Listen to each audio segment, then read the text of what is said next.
Entonces, recordar que la ecografía, pues, es un método no invasivo que permite la visualización de los diferentes órganos en su tamaño, posición, relación entre ellos, ¿no? Y así de esta manera vamos detectando todas las alteraciones morfopatológicas que se puedan estar presentando. Eso, para realizar este estudio, las indicaciones comunes o los criterios, ¿no?, que se incluyen para pedir este estudio son muchos, ¿no? Realmente, por ejemplo, mencionar algunos de ellos, pacientes que cuando están con dolor abdominal, en presencia de traumatismos, presencia de cuando hay masas, abscesos, sospecha de inflamación, sospecha de cálculos, problemas pancreáticos o biliares, alteración, por ejemplo, de las funciones hepáticas múltiples, tanto problemas de secundarismo o metástasis, ¿no? Problemas de tuberculosis, linfoma, diferentes tipos de infecciones, pancreatitis, o simplemente en chequeos de rutina, ¿no? Son realmente varias las indicaciones por las cuales nos solicitan este tipo de estudios. Ahora, ¿qué criterios de repente no nos ayudan o qué pacientes de repente están excluidos en este tipo? Cuando hay de repente pacientes que no necesitan ayunas, ¿no? Salvo que cuando son casos de emergencia que sí se realizan, pero por ejemplo pacientes que son de mucha o que limitan el estudio, de repente que no excluyen, pero que sí limitan, pacientes que son muy distendidos totalmente, ¿no? Cuando hay o pacientes que tienen mucho sobrepeso, mucha obesidad, que a veces ya limita demasiado el estudio, ¿no? A veces se opta por ya realizar otro tipo de estudios como tomografía, pues se apoyan rayos X, ¿no? Entonces hay algunas de repente limitaciones también para en este tipo de estudio. En todo caso, siempre se hace una correlación clínica, ¿no? Con el caso que se está tratando y en coordinación con el médico tratante o médico solicitante. Entonces, utilizamos, como ya usted anteriormente se ha tratado, del estudio de la ultrasonografía, los principios físicos, ¿no?, básicos, ya se saben. Entonces, realmente este paciente se lo coloca en posición supina, aplicamos un gel bastante a nivel de que hace contacto con la piel y el transductor, lo que evita que se presenten las burbujas de aire. Ya sabemos que el aire en la ecografía es el enemigo, porque no nos permite la visualización de estructuras o nos crea artefactos. Entonces, siempre es bueno que se haya una buena aplicación del gel, que se evite todos los contactos de las burbujas del aire, ¿no? Y para que se puedan evaluar los órganos de la mejor manera posible. Esto es un estudio que sinceramente uno debemos ser metódicos, siguiendo la anatomía, reconociendo la anatomía normal, ¿no? Y siguiendo de repente todas las estructuras para que se puedan evaluar todo lo que corresponde a la parte del abdomen superior y evitar de que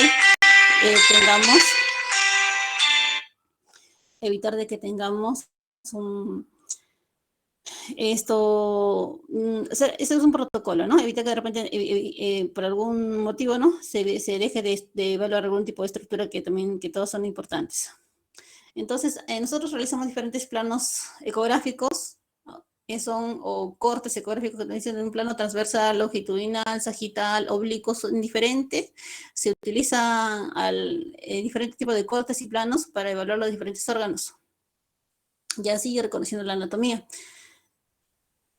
Y para esto es un estudio dinámico. Muchas veces también pedimos al paciente que lo movilizamos, ¿no?, de costado, de cúbito lateral, y como vamos a ver, para ir buscando algunas estructuras propias del estudio.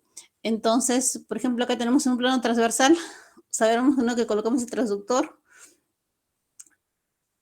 y vamos a evaluar, ¿no?, lo que es la parte, ahora la lectura de esto, por ejemplo, son un estudio ecográfico con transductor convexo, ¿no? Convexo porque vemos acá esa parte, en la parte superior, vamos a ver que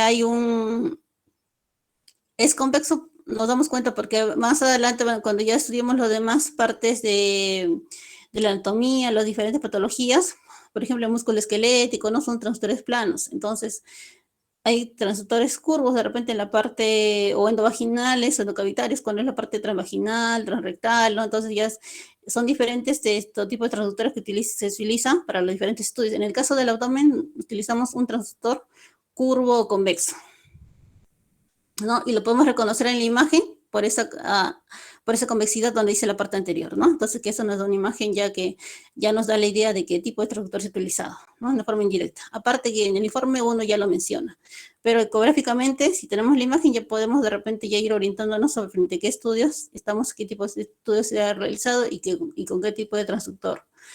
Entonces, vamos a sacar, en el plano transversal vamos a ver la parte anterior, posterior, derecha, izquierda, ¿no? En un corte longitudinal tuvimos a ver la parte, sabemos que la parte superior es a nivel de la parte craneal o la cabeza, o la parte inferior se va, bueno, es la parte hacia los pies, ¿no? Y la parte lo que es anterior y posterior, ¿no? De repente es para ubicarnos nada más los tipos de cortes. En un plano coronal vamos a ubicar también la parte que está cerca del transductor, en la parte, no, la más proximal, y la parte distal es la que se aleja. Y seguimos esa dirección también, ¿no? La relación cráneo-caudal, ¿no? La cabeza y los pies.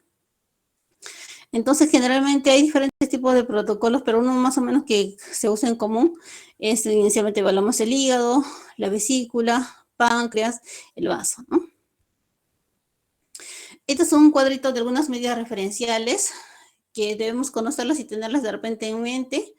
Muchas veces ya en el informe, por ejemplo, un hígado de 17 centímetros, 18, hablamos de una esplenomegalia, ¿no? Entonces ya uno concluye. Pero de repente para tener como ya referencia y nosotros también ya manejarlo en la memoria, ¿no? Más o menos cuando nos da un informe de tal medida, ya podemos de repente tener una idea si es que estamos frente a ¿no? algún tipo de alteración ya fuera de la normalidad. Entonces, por ejemplo, algo más adelante en cada órgano vamos a ir revisando también algunas medidas según, depende de algunas bibliografías, varía algunos 1 que otro centímetro, pero esto es más o menos un estándar. El hígado en eje longitudinal generalmente varía, mide entre 3 y 15. La vesícula, 8 y 9 en el longitudinal, y el transverso 3 a 4. La pared vesicular no debe ser es menos de 3, ¿no? Cuando ya vamos adelante vamos a ver la patología más de 3 milímetros, ya hay un proceso de repente inflamatorio, un proceso, ¿no? que lleva patológico. El colodeco también normalmente debe ser de 6 milímetros, salvo en los pacientes post-colecistectomizados, ¿no? Que puede estar hasta 10 o 11, ¿no? Se espera una dilatación, hay un rango, pero en un paciente que no ha sido operado, entonces una dilatación coleado con más de 7, 8, ¿no? Entonces nos hace sospechar que puede haber un problema de colecodilitiasis, un problema inflamatorio, un problema destructivo, ¿no? Diferentes patologías, entonces es bueno tener referencia a eso, ¿no? La vena porta igual menos de 12. Valores mayores, por ejemplo, ya nos va a jalar la mente, de repente va a estar entre un problema de hipertensión portal. El vaso generalmente también de 11 a 12, ¿no? Entonces, los riñones generalmente de 9 a 11 en promedio en su eje longitudinal, y su parénquima generalmente está entre 1 y 2. La aorta en promedio aproximadamente menos de 20, igual la cava, y las venas suprahepáticas menos de 8 milímetros.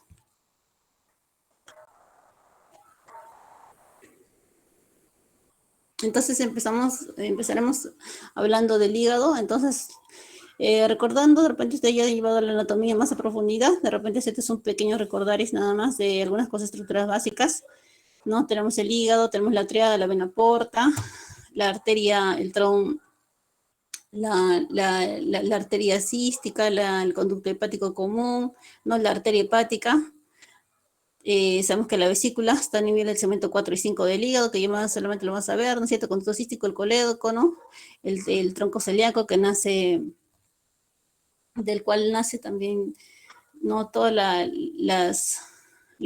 arteria hepática, la esplénica, ¿no? Entonces todo eso ya lo vamos a ir viendo, pero a nivel del hígado, por ejemplo, son las principales relaciones, ¿no? Que es las estructuras que vamos a reconocer. En la ecografía vamos a recordar la terminología. Hablamos de hiperecogénico, hipocogénico y anecogénico. Hiperecogénico generalmente se refiere a estructuras sólidas, se va a ver, como le digo, blancas, ¿no? Mucho más. Ecogénico generalmente va a ser, hablamos cuando es ecogénico, a alguna estructura de repente adyacente, a veces en la tiroides, vamos a ver, ¿no? Es ecogénico el tejido muscular, por ejemplo, algo así. Entonces vamos a hacer la referencia a ese tipo de estructuras. Hipocogénico, cuando son estructuras, ¿no? Son más oscuritas, y anecogénico, que son como los quistes, que vamos a ver, anecogénicos que no tienen ecos interior, son totalmente negritos, se pueden decir, ¿no? Entonces acá tenemos un corte de la relación del hígado con el riñón del lado derecho.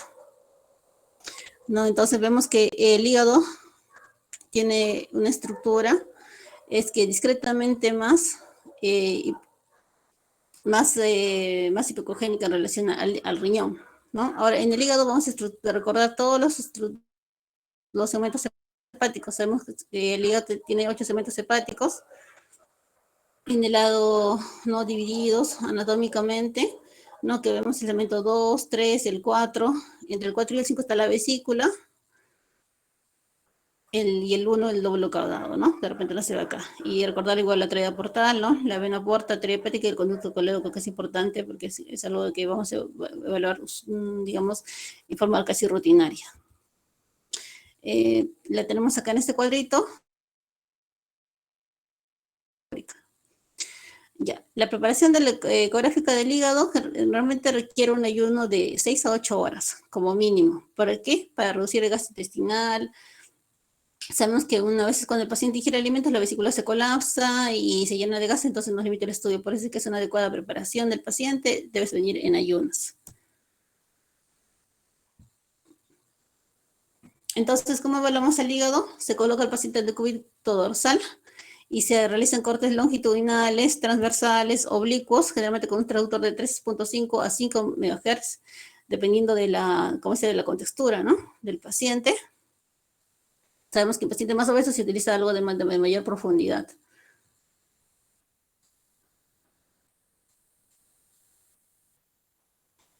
Utilizamos diferentes cortes. Es un estudio, la ecografía es un estudio de operador dependiente, ¿no? Entonces, existen como diferentes protocolos, pero acá les menciono un tipo de técnica, ¿no? Un primer corte, un corte transverso oblicuo con inclinación craneal del ángulo subcostal, esto donde vamos a evaluar los segmentos 2, 3, 4A y 4B.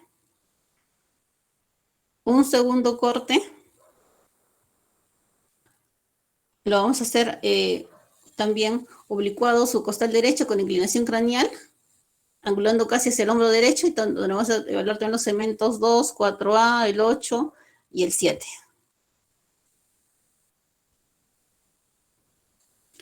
Un tercer corte, también haciendo un movimiento de vaivén. Hacemos todo sobre el plano subcostal prácticamente.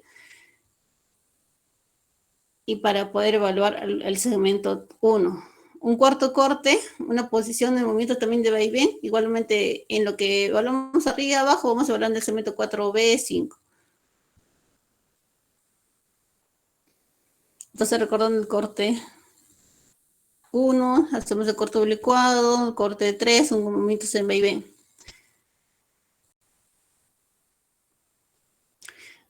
Cuando lo colocamos en la parte sagital derecha, en la parte lateral, en la línea media axilar, entonces nos va a permitir evaluar los segmentos 6 y 7. Y un corte a nivel en el epigástrico longitudinal, para mediano derecho en el epigastrio, nos va a permitir también sobre la vena cava, nos va a permitir evaluar al lóbulo caudado. Existen algunos cortes, algunos signos ecográficos, de repente para recordar esto, de repente ya esto como un conocimiento general nada más, que un corte transversal oblicuo del cifoides o transversal en el ángulo subcostal nos va a permitir dar acá este signo de la bailarina, que generalmente representa en la parte acá negrita que usted ve en los vasos, ¿no? Que las piernas hacen contacto con el segmento 2 y 3, ¿no? Que es esquemáticamente, bueno, en la ecografía muchas veces, ¿no? Ya en la práctica, ya nos vamos, lo vamos a ir, se va reconociendo estas estructuras, ¿no? Pero el segmento 3. Otros así, ¿no? Por ejemplo, que es en la imagen de la garra, que hace referencia a las venas suprahepáticas, y que eso nos permite, este signo ecográfico, ¿no? Como vamos a ver ahí, todo lo que señala nos permite hacer la diferencial segmento 2, el 4A y el segmento 8, ¿no? Entonces,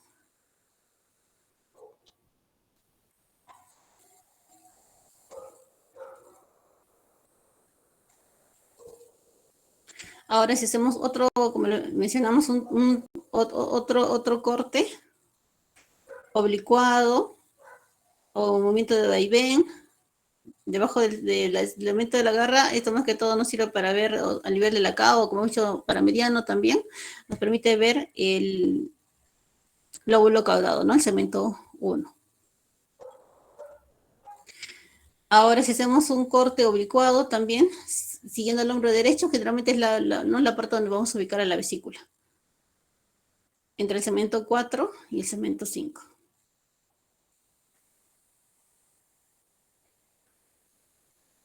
Y como le decía, un corte lateral, siempre anillado, cuando vemos el riñón derecho ya estamos cerca al segmento 6 y al segmento 7.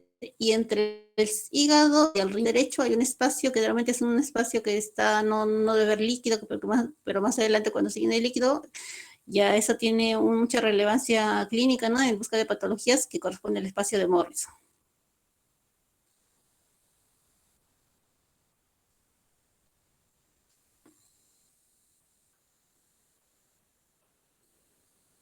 Otro, bueno, es un corte para mediano en epigastro, como hemos visto anteriormente, ¿no? Que nos va a permitir identificar el lóbulo caudado del segmento 1.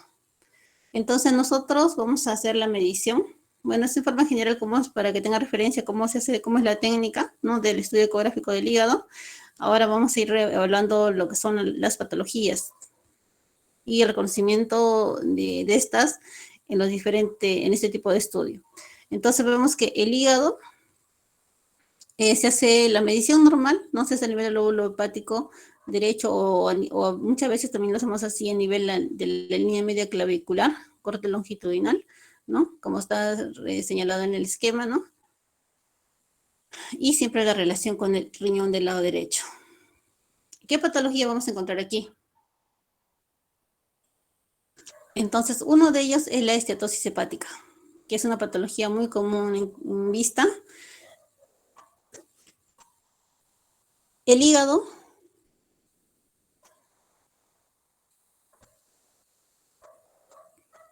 bueno, generalmente es una estructura sólida, homogénea, ¿no? Dentro de ella podemos evaluar vasos, que la vena porta, los vasos suprahepáticos, como hemos visto. Los conductos biliares generalmente no lo vamos a ver normalmente. Lo vamos a ver de repente, pero cuando está en forma patológica, cuando hay una dilatación de vías biliares intrahepáticas. Entonces, como podemos ver acá, esto ya es un hígado no patológico. Solamente es casi la misma ecogenicidad que el riñón, pero en este caso lo vamos a ver más hiperecogénico, ¿no? Un poquito más blanco, con aumento de la ecogenicidad, pero mantiene sus bordes regulares. Entonces, vemos acá, como se señala en la flecha azul, ahí se puede visualizar algunos vasos. Entonces, son algunos criterios para hablar de estetosis hepática. Ahora en la estetosis hepática hay leve, hay moderada y hay severa. En la leve generalmente solamente va a haber una diferencia de la ecogenicidad, ¿no? Como mucha más ecogenicidad del hígado, pero como los dos, y el riñón, todavía, o las estructuras se visualiza adecuadamente y las estructuras posteriores también nos permite ver la ecogenicidad inferior. Entonces es una estetosis hepática leve. Este ejemplo que estamos viendo acá es un caso de estetosis moderado. ¿Por qué? Porque ya los vasos ya no son visualizados con tanta nitidez y la ecogenicidad es un poco mayor, ¿no? Mientras más blanco se va viendo, indirectamente es un signo algo cualitativo, ¿no? De ver de que estamos a un cuadro de cetosis. Ahora, de esta manera, ya más adelante, cuando el estudio tomográfico se mide densidad en el vaso, entonces es algo más, un estudio más cuantitativo. También cualitativo, porque en la tomografía vamos a ver diferentes densidades, entonces son diferentes para la estudio hepática. Uno de ellos es, ¿no?, lo que estamos hablando ahorita, que es, nos estamos centrando en el método ecográfico, pero como referencia les digo también, ¿no?, que se puede evaluar también por día. Entonces, como vemos acá la flecha que es gruesa, donde ya vemos que hay no se visualiza bien esta parte, ¿no? Entonces, eso también es un criterio de hablar de cetosis hepática moderada. A diferencia de este caso, donde vemos el hígado totalmente blanco, ya los vasos no se definen, prácticamente se puede visualizar con el Doppler, ¿no? El Doppler sabemos que también lo vamos a ver en la ecografía. Entonces, que nos va a permitir evaluar, ¿no?, los vasos. Hay diferentes tipos de Doppler pulsado, Power Doppler, diferentes tipos de... Pero en general nosotros vamos a ver así con colorcitos generalmente representados de colores entre rojo y azul. ¿no? Y que solamente en este caso son visibles por con el Doppler. Vemos que ya no se diferencian casi los vasos, se ha perdido bastante la diferenciación ya con lo que es el riñón, que casi ni se lo ve, porque ya no permite visualizar como una sombra que va generando, entonces estamos frente a un grado de estenosis hepática severa. Ahora la estenosis hepática también puede ser no solamente difusa, focal, que es frecuente, también hablamos de estenosis hepática que son localizadas, o también hay áreas que son libres de estetosis. Entonces, muchas veces también se menciona como estetosis hepática geográfica, ¿no? Son a veces términos que se usan comúnmente. Entonces, en este caso, y como es en este caso, ¿no? Que podemos visualizar que acá hay dos texturas, ¿no? Una estetosis hepática geográfica donde la parte oscura es la parte todavía de tejido sano, que todavía no está comprometido, o que se está regenerando en algunos casos también, porque sabemos que esto es un cuadro que a veces la estetosis hepática en su evolución a veces progresa, a veces también regresiona.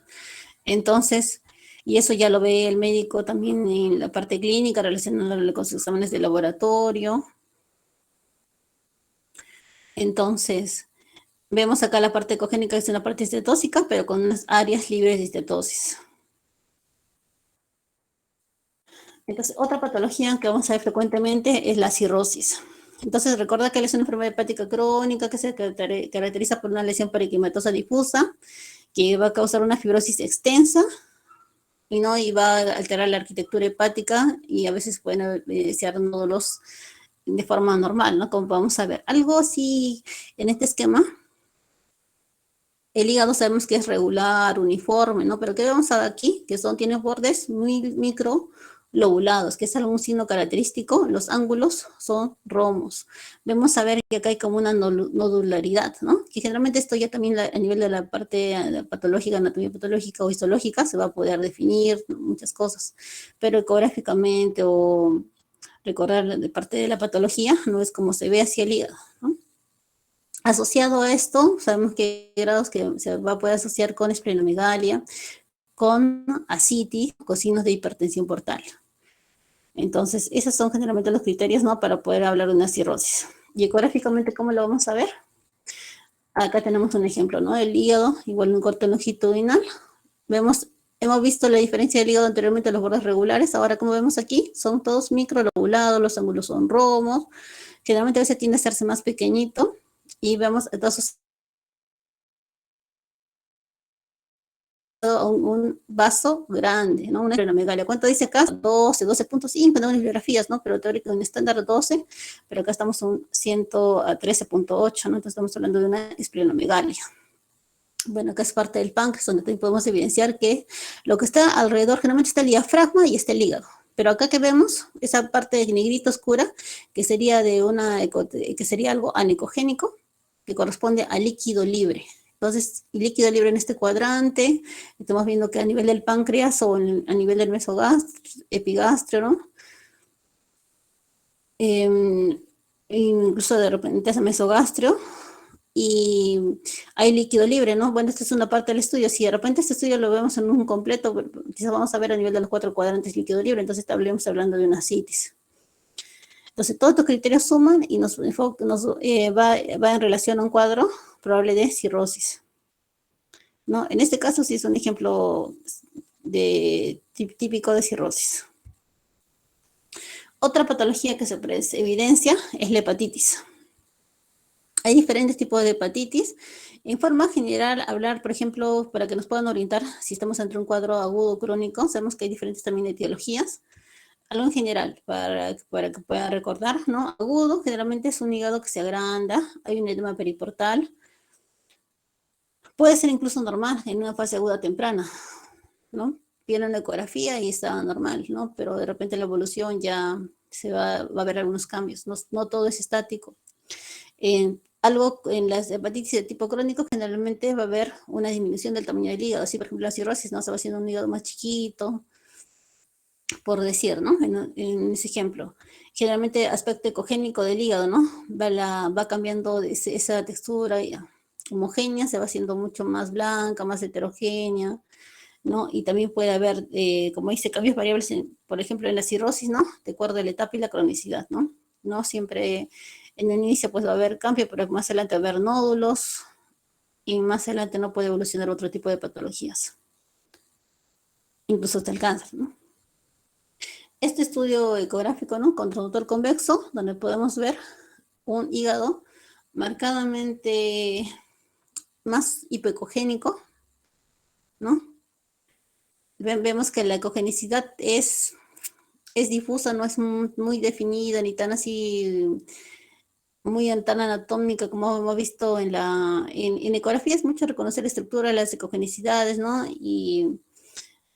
Y eso, como le digo, también se va ganando, se va viendo así con los diferentes casos y tipo de estudios y pacientes que uno va viendo, ¿no? Entonces, para poder reconocer, porque muchas veces son cosas bien sutiles, pero que hay que saber identificarlas, ¿no? Vemos que acá también los ángulos son romos, pero se ve un hígado totalmente agrandado, ¿no? Entonces, digamos, este es el caso de una hepatitis, un cuadro de hepatitis aguda.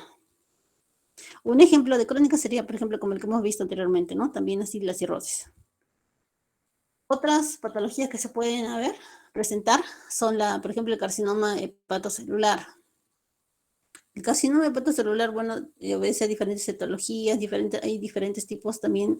En la oncología hay diferentes tipos de estirpes, que eso ya más adelante lo va a subclasificar a través del estudio histológico, de la genética, de otras pruebas que se realizan adicionales, ¿no? Cuando estamos frente a un cuadro neoplásico, ¿no? Pero podemos ver, por ejemplo, que son realmente lesiones heterogéneas, sólidas, mal definidas, ¿no?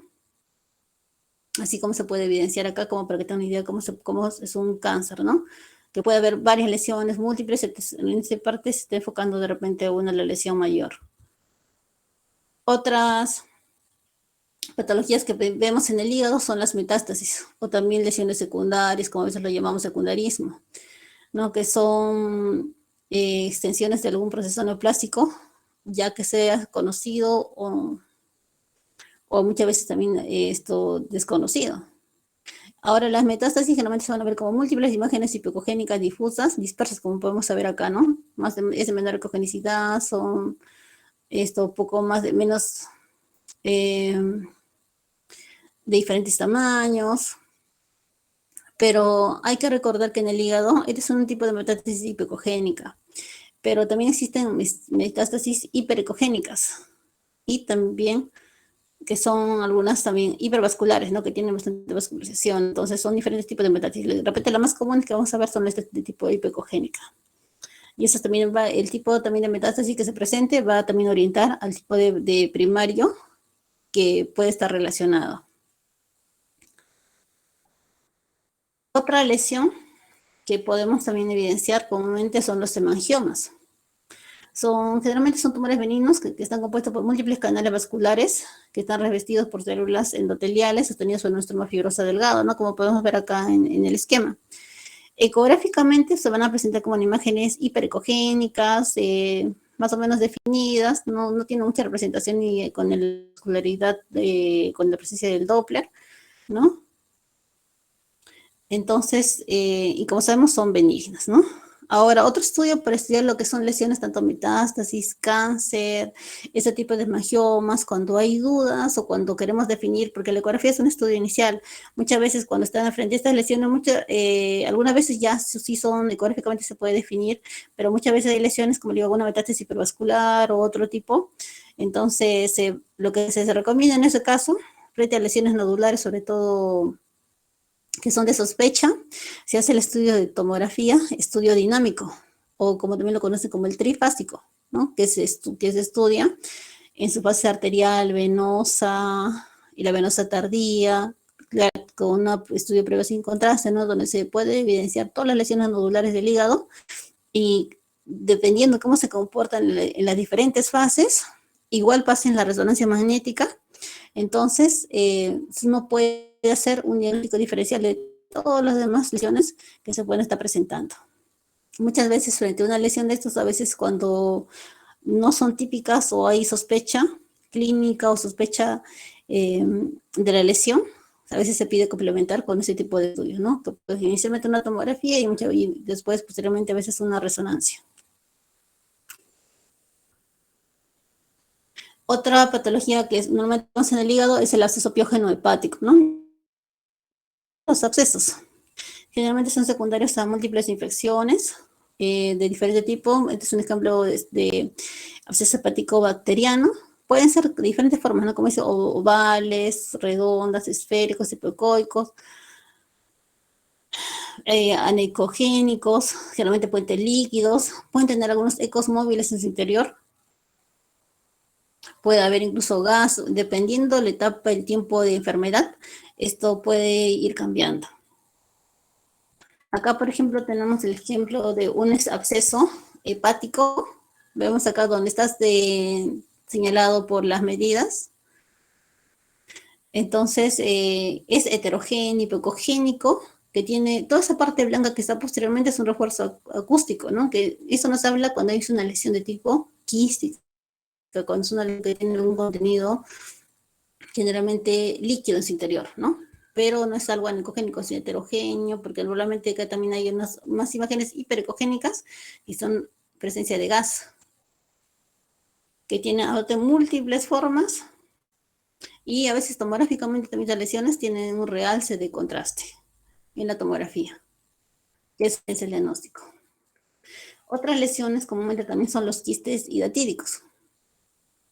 Dependiendo del tipo de la clasificación, tenemos quistes que tienen diferentes tipos de estadios, desde que son anecogénicos hasta calcificados, ¿no? Entonces, este es un ejemplo de un quiste hidatídico, ¿no? Con múltiples, encapsulado, pero que tiene acá una imagen hiperecogénica irregular en su interior, ¿no? Que es el signo de la serpiente, el camalote, el ninfar, ¿no? Que tiene diferentes términos, ¿no? Pero esto va en relación a un problema de un quiste hidatídico. Un quiste simple. En la derecha podemos evidenciar una imagen hipoecogénica, redondeada, de bordes definidos, que tiene, como vemos, esa parte posterior al quiste que es como blanco, ¿no? Como una imagen. A ver, creo que vamos a hacer un punterito, perdón, pero estaba olvidándome. Esto de acá, ¿no? Esta imagen hiperecogénica, que podemos ver acá, toda esta imagen que es como un refuerzo acústico posterior, muy diferente a lo que es sombra acústica posterior, que más adelante lo vamos a ver, que eso se ve en los cálculos. En las lesiones quísticas, como hemos visto, va a tener esa característica, ¿no? Hay dos bandas hipoecogénicas, un refuerzo acústico posterior, son bien definidas, y esto generalmente es una lesión quística simple. Acá tenemos otras imágenes de múltiples lesiones, de imágenes quísticas, no dispersas en el hígado de diferente tamaño, y esto iba en el contexto de una enfermedad poliquística.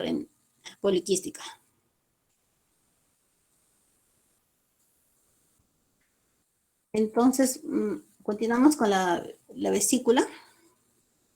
Entonces, bueno, igual la vesícula, también ya hemos recordado la anatomía, ¿no? La relación conducto cístico, el hepático común, ¿no? Que ambos desembocan a nivel en la polla de Vater, ¿no? Que se une con el conducto pancreático principal. La relación con la segunda porción del duodeno, ¿no? Que también es importante. A ver, avancemos. Entonces, la ecografía nos va a permitir distinguir el tamaño de la vesícula. Podemos evaluarle su corte, así como vemos en las dos imágenes, en un corte longitudinal y en un corte transversal, ¿no? Lo que evaluamos generalmente son la ecogenicidad del contenido, los bordes, las paredes y las medidas, como vamos a ver. Es la ecografía, bueno, es un estudio inicial generalmente porque está al acceso, es de fácil acceso y no es un estudio invasivo, ¿no? Entonces, normalmente tenemos en cortes transversales, en cortes longitudinales, en cortes coronales también, ¿no?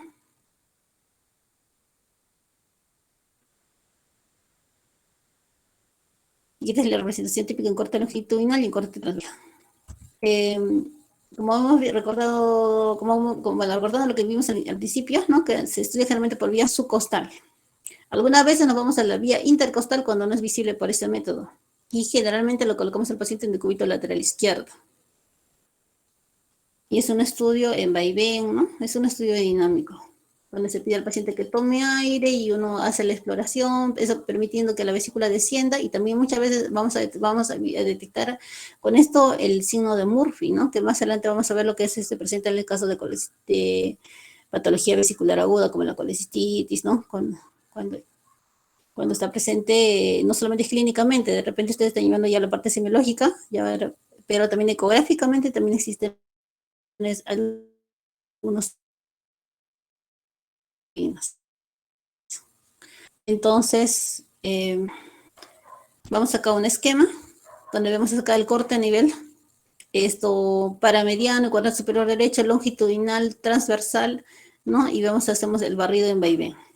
Generalmente igual el paciente, como hemos visto, debe estar ayunas en 6 a 8 horas y con un transductor más o menos de 3.5 a 5 MHz.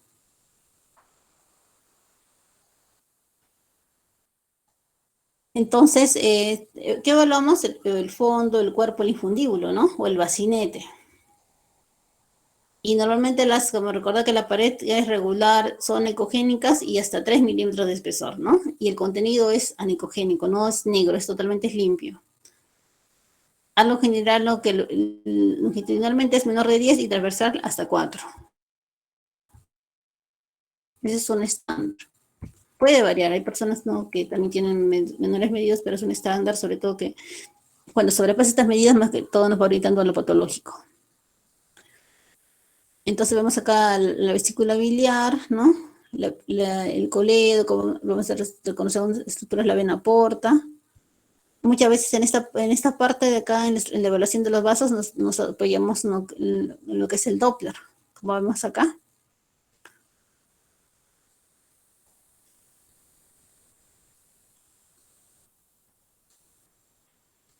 ¿Qué patologías podemos presentar? Lo más frecuente es de repente la litiasis vesicular, ¿no? Que muchas veces cuando ese cálculo se va hacia el bacinete, obstruye, va a producir un aumento de la vesícula, instalación, por aumento de mocos, secreciones, ¿no? Entonces se va a distender. Entonces, que puede seguir varios caminos, ¿no? Que él se desobstruya y vuelve a lo normal. Que se desobstruya, pero que haya habido un tiempo prolongado, ¿no? Y si hay un problema de reperfusión y edema. O que persista ahí y el cuadro evolucione hacia una colecistitis. Entonces, por ejemplo, vamos a ver acá en el paciente, muchas veces estos pacientes lo movilizamos, ¿no? Porque lo sabemos que las imágenes hiperecogénicas con sombra acústica posterior, como vemos aquí, esa es una evaluación típica de un cálculo, de una liquesis vesicular, y que son generalmente móviles. Cuando uno lo pone de costado, esto al otro lado, ¿no? Incluso a veces con el mismo transductor, ¿no? Vamos a ver que hay una cierta movilidad. Entonces, eso nos hace referencia a que estamos frente a una litiasis. A veces también, porque eso nos ayuda también mucho a diferenciar de los pólipos, ¿no? Que son también imágenes hipercogénicas, pero no dan sombra posterior y tampoco se van a movilizar, ¿no? Y van a estar cerca de la pared. Esa de repente es la forma como nosotros vamos a hacer el diagnóstico diferencial ecográfico, ¿no? Hay otras características, pero de repente son las más representativas. Entonces vemos acá, incluso algunos por literatura, ¿no? Hasta de pie los ponen al paciente, ¿no? Entonces vamos a ver acá y vamos acá cerca del bacinete estas imágenes hipercogénicas múltiples que dan sombra acústica posterior, ¿no? Y que son representativos de cálculos. Igual en otro corte, igual vamos a ver múltiples imágenes hipercogénicas, estaríamos frente a un caso de litiasis vesicular múltiple, ¿no? Y también muchas veces acá un corte lateral de cúbito izquierdo, generalmente vamos a ver el conducto biliar común y del conducto cístico muchas veces, ¿no? También acá la vena, a veces en esto no se está visualizando, ¿no? Pero también acá vemos la vena porta, la arteria hepática, ¿no? Entonces tenemos que reconocer esas estructuras para hacer las respectivas mediciones. Lo que es la hidropesia fetal o hidrocolecisto, ¿no? O hidros vesicular, perdón, es cuando no se distiende mucho más de 10 o 11 milímetros el tamaño longitudinal, ¿no? Pero vamos a ver que hay un signo también ecográfico, que es que cuando uno hace la compresión sobre la pared, generalmente no se comprime, está como distendida, ¿no? Está rígida, a diferencia cuando es un cuadro con litiasis vesicular, como una colecistitis o otro tipo, generalmente va a haber una discreta compresión, no se moviliza, se deforma, pero en cambio cuando en un hidrops no se evidencia eso, que es un signo casi de repente que nos va orientando a ese tipo de patología. Ecográficamente, ¿no? Vemos acá, a nivel del bacinete, esta imagen hipercogénica con sombra, ¿no? Que corresponde a un cálculo enclavado. Y al haber hecho la compresión en el corte del globo longitudinal y transversal, vemos que sigue firme, ¿no? Como estático, no había ninguna deformación. Entonces, esto iba orientando más a un hidrocolecista. Ahora, cuando sabemos que la evolución sigue el proceso así, hay edema de pared, aumenta la vascularidad, ¿no? Entonces, incluso puede haber infección interna del contenido, ¿no? Por la éstasis puede haber asociado a barro. Entonces, estaríamos frente a una colecistitis aguda. Entonces, muchas veces, como dice, se van a proponer a lo que son una hidropresía o un hidrocolecista, ¿no? Adicionalmente, ¿qué es lo que vamos a hacer en una colecistitis? Que la pared vesicular está engrosada. Pues incluso se puede ver en forma de capas, ¿no? Puede haber barro biliar o estasis debido al estasis prolongado. Aumento de la vascularidad de la pared vesicular. Y puede haber incluso un proceso ya inflamatorio alrededor, dependiendo del tiempo, cuando ya incluso hay sospechas de perforación, ¿no? Hay alteración de la ecogenicidad perivesicular, son otros signos asociados, ¿no? Vemos acá igual un cuadro de colecistitis, ¿no? Asociados a esta imagen del fondo, es una imagen así ecogénica, pero vemos acá que también son algunos ecos, ¿no? Móviles, un contenido discretamente hipocogénico que corresponde a un barro, y la vesícula, y acá el tremendo cálculo impactado, ¿no? A nivel del bacinete. Muchas veces asociado, dependiendo la evolución de la clínica o el cuadro clínico que esté presentando, puede estar asociado a abscesos. Como vemos acá otra imagen, ¿no? De una imagen hipocogénica, heterogénea, que no tiene un borde muy tan definidos, pero de este refuerzo posterior, ¿no? Que hace referencia a que hay un contenido acá, líquido. No es totalmente ecogénico porque es heterogéneo, pero realmente el estudio dinámico seguramente podemos ver que se visualizan, se movilizan, ¿no? Entonces todo esto debe en el contexto de un absceso, que lo vamos a ver acá en este estudio tomográfico, con un discreto realce de su pared, que es algo característico de los abscesos también vistos por estudio tomográfico, ¿no? Asociado a una vesícula, con aumento de la ecogenicidad de sus paredes, ¿no? Y algunos cálculos en relación a todo un problema de colecistitis con formación de abscesos. Ahora, ¿qué historia pueden seguir las colecistitis? Pueden perforarse, pueden formar también lo que son el hilio biliar, ¿no? Es que cuando un cálculo migra, se va hasta la región iliocical, obstruye y hace un proceso de hilio, ¿no? Otro, raramente, no es muy frecuente ver este síndrome de Bouveret, ¿no? Que generalmente es una impactación, una distensión del estómago, posteriormente una impactación de un cálculo a nivel del duodeno. Otra patología, hablamos de la vesícula de porcelana, ¿no? De repente han hablado mucho del esclerotrófico de porcelana, ¿no? Que normalmente vemos acá ya es una calcificación de la pared vesicular, ¿no? Que genera sombra, ¿no? Otros signos que a veces también de repente en algunos informes van a ver también que es el signo de West, ¿no? ¿A qué se refiere el signo de West? Generalmente eso se hace referencia cuando una vesícula está contraída y tiene cálculos únicos o múltiples en su interior y que dan sombra posterior, ¿no? Pero vemos una interfase que es la pared eco-sombra. Entonces la pared que está ecogénica, el eco que es una pequeña cantidad de líquido que está entre la pared y los múltiples cálculos, ¿no? Entonces ese es el signo del inglés, ¿no? De Walton, ¿no? De que es la pared ecosombra, ¿no? En su traducción. Entonces, muchas veces dicen vesícula en West, ¿no? Para que tengamos ya de repente esa referencia. Otras patologías ya no benignas, ¿no? De repente también acá es el cáncer de vesícula. El cáncer de vesícula tiene diferentes grados, diferentes estadios. Se va a presentar de forma por múltiples masas de aspecto heterogéneo.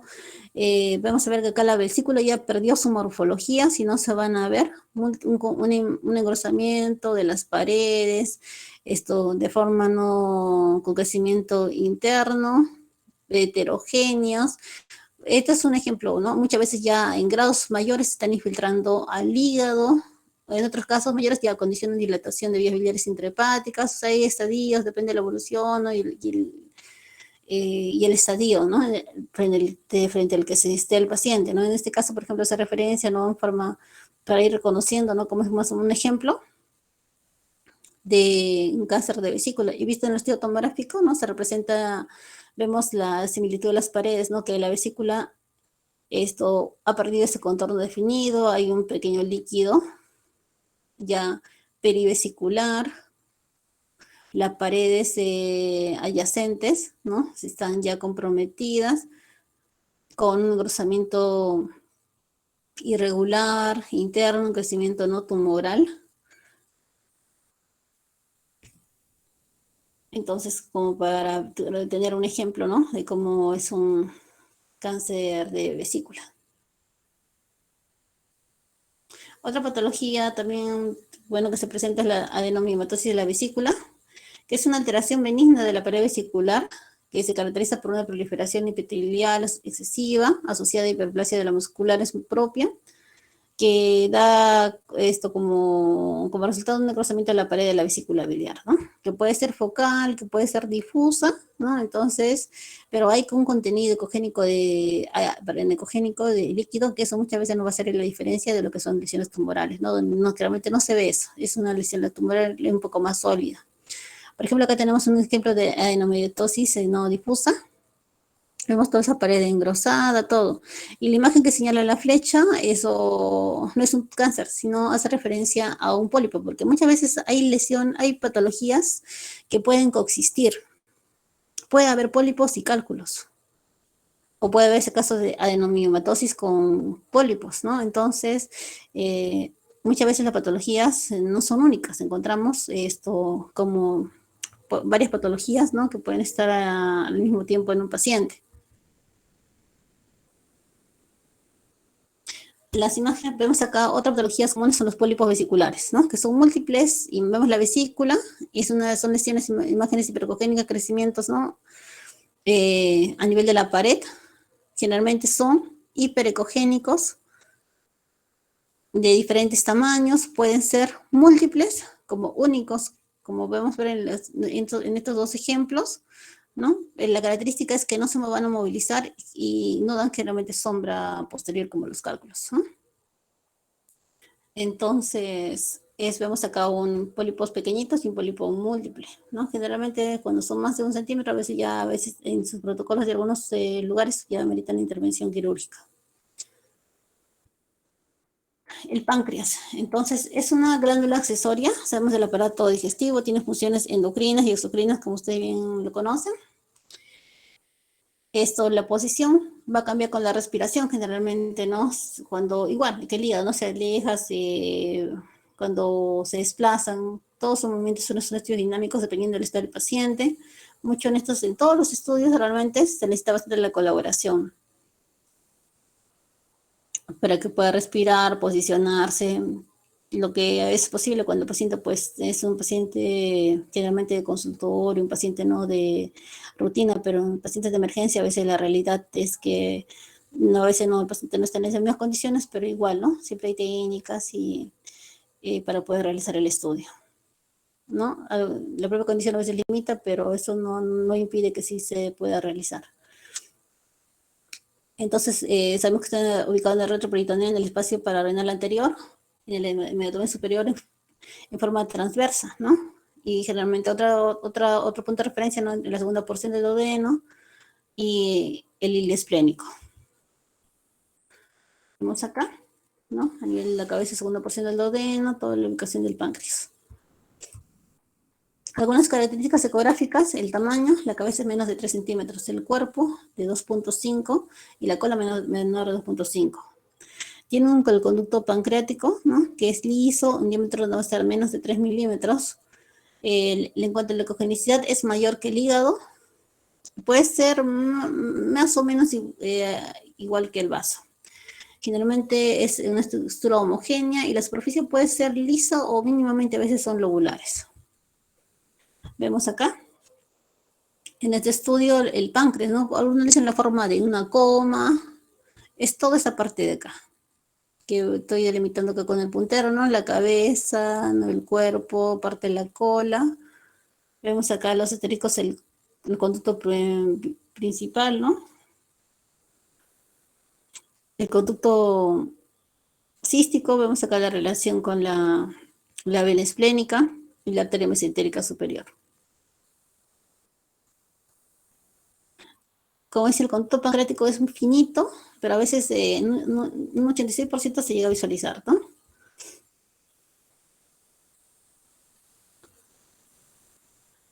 En estudio del corte, todos generalmente estudian corte longitudinal, transversal, en todos los cortes que sean posibles que nos permitan visualizar los órganos, ¿no? Acá hay un signo que he reconocido que es el signo de la gaviota, ¿no?, que hace referencia al tronco celíaco, ¿no?, y a la arteria esplénica.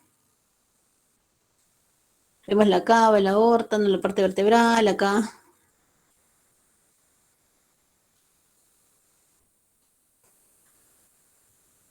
Y eso es como un punto de referencia también para ubicarnos que estamos frente ahí al páncreas, ¿no? Muchas veces la anatomía, a veces con las patologías, cuando ya pues, hay una patología de por medio, y a veces toda esa parte va a ser un poquito más difícil de visualizar, pero con esta referencia nos podemos orientar, ¿no?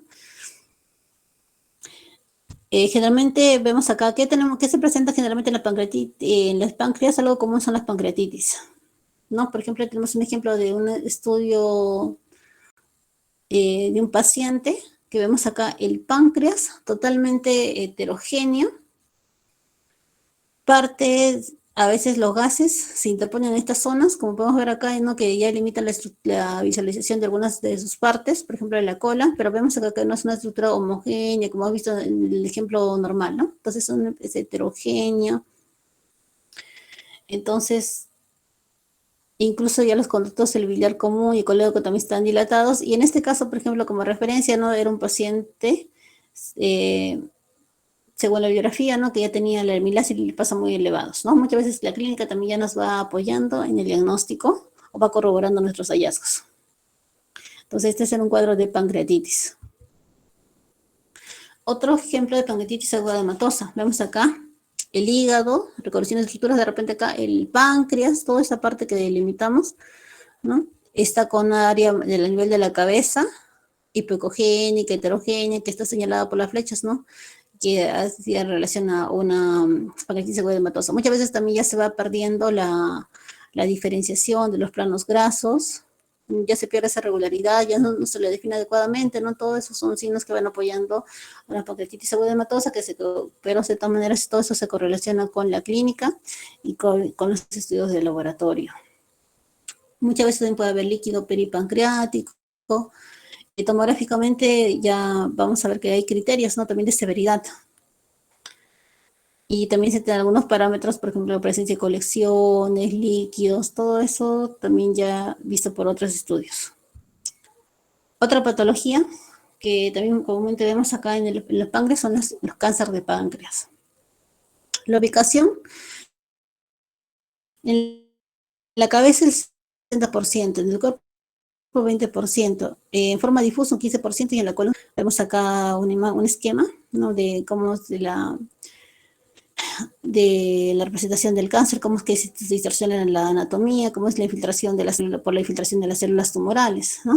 Por ejemplo, acá acá a nivel superior, vamos a ver a nivel de esta imagen hipocogénica, difusa irregular, vemos que este acá el páncreas perdido a nivel del cuerpo, su arquitectura, su morfología, el hígado. Reconocemos acá parte del estómago, ¿no? Estamos frente al páncreas, sabemos que estamos ubicados en esa estructura, pero vemos que ya ecográficamente está distorsionado, ¿no? Y esto iba en relación a un cáncer de páncreas a nivel del cuerpo. Por ejemplo, a nivel de la cabeza. Vemos acá es el hígado, todo esto es el páncreas, ¿no? Pero acá a nivel de la cabeza una zona hipocogénica, heterogénea, y con discreto aumento de su vascularidad también, ¿no? Que está aumentando alrededor e incluso intra, ¿no? Que correspondía a un cáncer a nivel de la cabeza.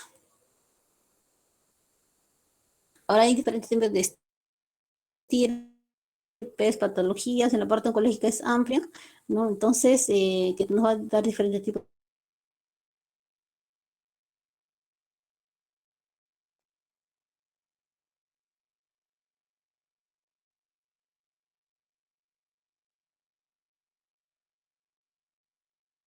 del lado izquierdo, tiene una superficie lisa, es generalmente más ecogénico que el riñón, es un poco más ecogénico que el hígado y menos que el páncreas. Doctora, disculpe, se le cortó hace un ratito. ¿Sí? Sí, doctora, ¿podría regresar a la diapositiva anterior?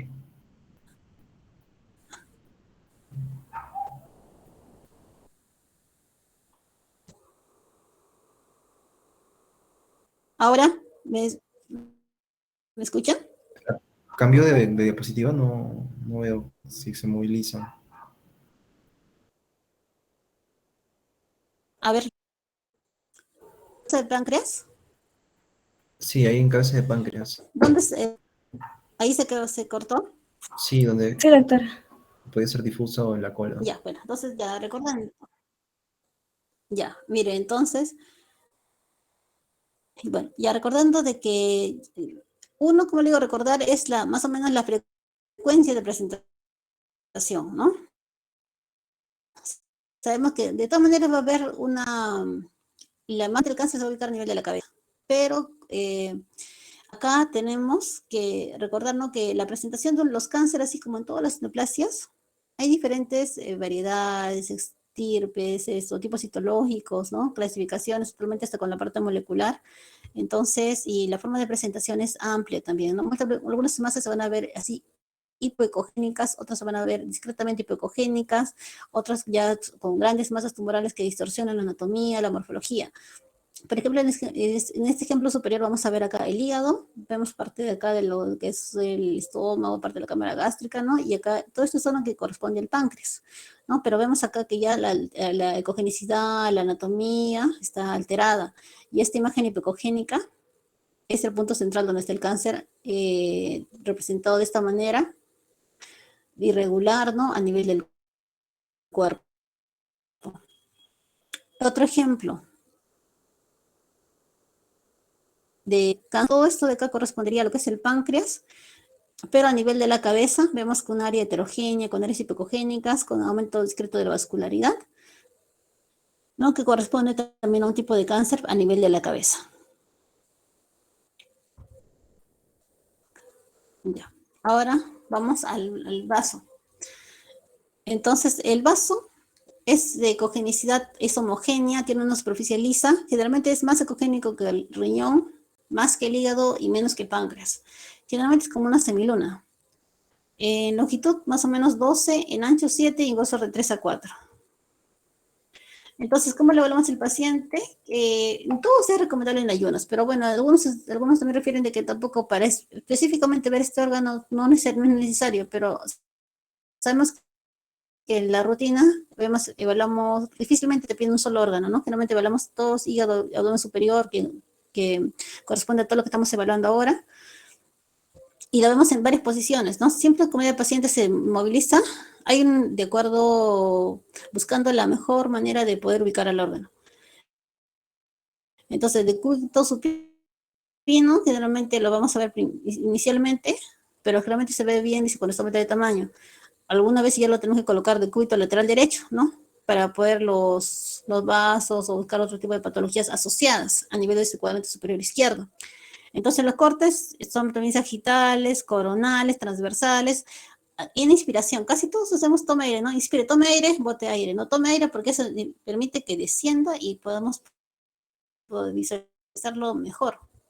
Entonces vemos acá el vaso, que es como dice, en forma de semiluna, no, es homogénea, de bordes generalmente regulares, ¿no? Un diámetro, vemos acá la forma como se mide el diámetro longitudinal, el diámetro anteroposterior, ¿no? Y siempre va en relación al riñón izquierdo.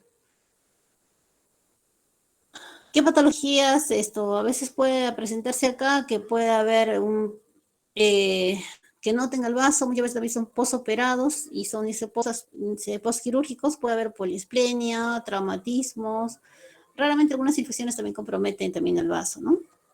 Como también raramente las lesiones tumorales. Entonces vemos otra imagen del diámetro transverso y siempre como referencia tomando, ¿no?, al riñón también que vamos a visualizar, el riñón izquierdo.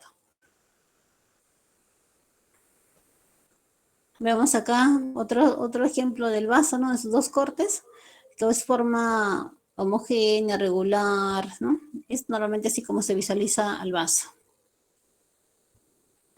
Una patología, como lo mencioné, es el vaso accesorio, ¿no? Que es comúnmente, puede haber 2, 3, ¿no? Entonces, es generalmente, como lo definimos, que está separado al vaso, es de una ecogenicidad igual, isoecogénica. Entonces, esplénulo, vaso accesorio, ¿no? Como a veces lo llaman. Entonces, no es algo malo, sino que solamente son unas variantes. Puede haber esplenomegalia, que como hemos visto, asociado a la cirrosis. Otras patologías es el trauma, ¿no? Que en el trauma, generalmente vamos a ver, somos la ecofaz que dicen, ¿no? Y principalmente de la ecofaz, en algunos es un estudio completo, ¿no? Pero muchas veces dicen ya en algunos lugares, piden ecofaz, buscando qué líquido libre. Generalmente en el caso de trauma, ¿no? Para ver cuán dañados están estos órganos, ¿no? Para poder ellos también tomar acciones, ¿no? De tratamiento, terapéuticas. Entonces, por ejemplo, acá vemos un trauma, el del esplénico, ¿no? Unas laceraciones, igual acá, laceraciones hepáticas, puede haber hematomas, rupturas, ¿no? Que también esto ya hay grados cuando se estudia la parte de repente, cuando hagan cirugía, van a de repente ver un poquito más a detalle. Pero generalmente no son en el trauma, también vemos. Entonces, así hace un barrido rápido de todo el abdomen realmente, ¿no? Cuando es la ecofaz, evaluando así todos los órganos, ¿no? Pero esto siempre ya enfocando a buscar esto, ¿no? Tipo de laceraciones, hematomas. Entonces, vemos acá, y mucho también depende de encontrar el líquido, porque dependiendo del tiempo de evolución, va a cambiar, ¿no? Cuando se forman coágulos de fibrina, ya no es anecogénico totalmente, no es hiperecogénico, vamos a ver así diferentes, y esto también va orientando al tiempo de traumatismo. Entonces, generalmente, acá un ejemplo para ver, ¿no?, qué es del hígado.